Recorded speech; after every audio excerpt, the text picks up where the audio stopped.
Salut, je m'appelle Cécile Siméon. Je suis décoratrice d'intérieur. Les beaux matériaux, ça me passionne. Alors quand Saint-Gobain m'a invité à visiter sa nouvelle tour à la Défense, j'ai dit oui. Avec mon ami journaliste Henri, on a tout vu. On a rencontré plein d'experts qui nous ont fait découvrir les secrets de la tour. Eh bien, on n'a pas été déçus. Cette tour, elle est extraordinaire.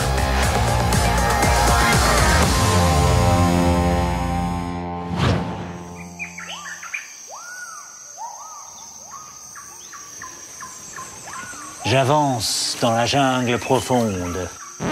Mais enfin, Henri, mais qu'est-ce que tu fais? On est à la tour Saint-Gobain ici, tu te prends pour Livingstone? Je sais, mais j'ai toujours voulu être explorateur. Et en plus, on va parler environnement maintenant. Ah, ok. Allez, on y va. Aujourd'hui, nous sommes entrés dans l'ère des green buildings. Ces bâtiments qui prennent à cœur la préservation de l'environnement. Et la tour Saint-Gobain en est un bel exemple. Elle a obtenu pas moins de 3 labels internationaux environnementaux.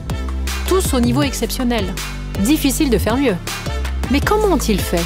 Ça, c'est Kevin qui va nous le dire. Alors, bonjour Kevin. Bonjour. Vous êtes ingénieur en conception environnementale et vous avez une grosse mission sur la tour parce qu'il a fallu que cette tour soit la plus performante à ce niveau-là. Ça veut dire quoi en fait? C'est une démarche qui a été initiée dès le début. C'est pas pour faire joli sur une présentation, c'est vraiment quelque chose qui a été porté par la maîtrise d'ouvrage, l'ensemble des parties prenantes et également Saint-Gobain qui a souhaité qu'on pousse les curseurs jusqu'au plus haut niveau de performance. Moi, je veux plus d'infos, des choses concrètes. Parlons d'abord de la construction du chantier en lui-même. C'est un chantier en milieu contraint, donc qui a été réalisé avec très peu de nuisances. Les entreprises sont venues recycler énormément leurs déchets.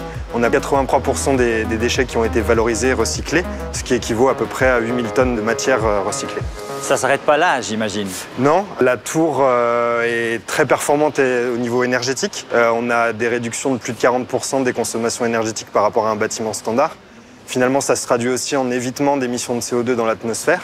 On a un label Effinergie+, d'ailleurs, qui est associé à cette performance. On a des puits géothermiques, par exemple, qui vont puiser la chaleur dans la nappe phréatique en dessous et qui permettent d'alimenter le bâtiment. On a une automatisation du bâtiment avec un éclairage LED sur détection de présence, tout un tas de capteurs qui viennent optimiser les consommations énergétiques. On a des matériaux qui sont installés dans la tour qui sont performants au niveau environnemental, au niveau sanitaire, qui assure une qualité de l'air intérieur confortable pour les occupants. On a aussi une récupération des eaux pluviales qui permet d'arroser les espaces verts. Et autre chose? On peut parler de la qualité de vie. On a sur la façade sud du bâtiment un balcon tous les 2 étages qui sont accessibles à tous les occupants et qui finalement est assez rare à la Défense. On a également plus de 500 mètres carrés de locaux vélos au sein de la tour.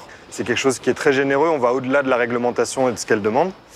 On a également un parking qui est mutualisé juste en contrebas où finalement on a des bornes de recharge de véhicules électriques, des zones de covoiturage.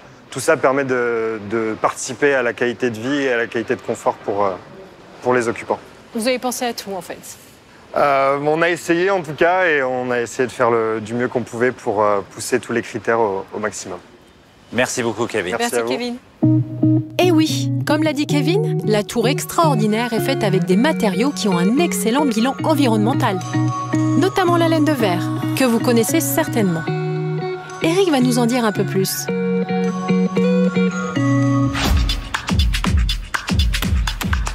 Bonjour Eric. Bonjour. Alors si je ne me trompe pas, on va parler isolation avec vous. L'isolation, ça se passe où? Parce qu'on la voit pas. Ça ne se passe pas de manière visible, vu qu'il y a toujours un parement devant l'isolant lui-même.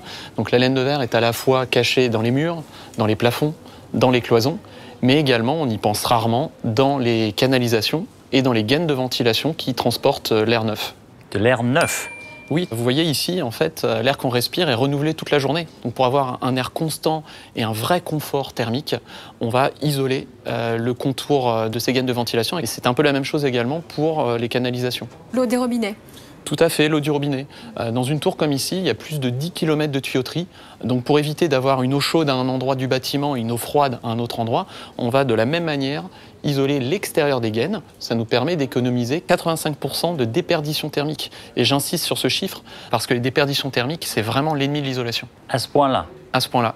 Mais ce rouleau, ça n'a rien à voir avec les canalisations. Tout à fait. Ça n'a rien à voir avec les canalisations. En fait, cette laine est utilisée pour bloquer le son entre 2 pièces dans un logement.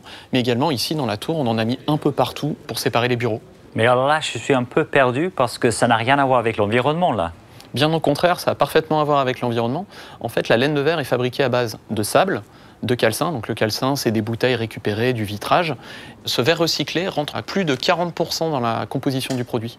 Et de plus, on ne s'arrête pas là, c'est-à-dire qu'en fin de vie du produit, Isover récupère les déchets de chantier en laine de verre grâce à une offre qui s'appelle Isover Recycling pour le réutiliser et le réinjecter dans le process de fabrication à l'infini. En fait, on prend le cycle de vie dans sa globalité, notamment le transport. Et vous voyez ce rouleau de laine de verre, la laine est compressée 10 fois. Donc forcément, moins de volume sur le camion, on en met beaucoup plus, et donc moins de camions sur les routes, donc un impact CO2 encore réduit par cette compression. Et de plus, nos usines fabriquent la laine localement. Ah ouais, mais je comprends mieux. Merci beaucoup, Eric. Merci, Eric. Merci à vous. Voilà, c'est terminé pour cette fois. Mais restez connectés pour découvrir d'autres secrets de la tour extraordinaire.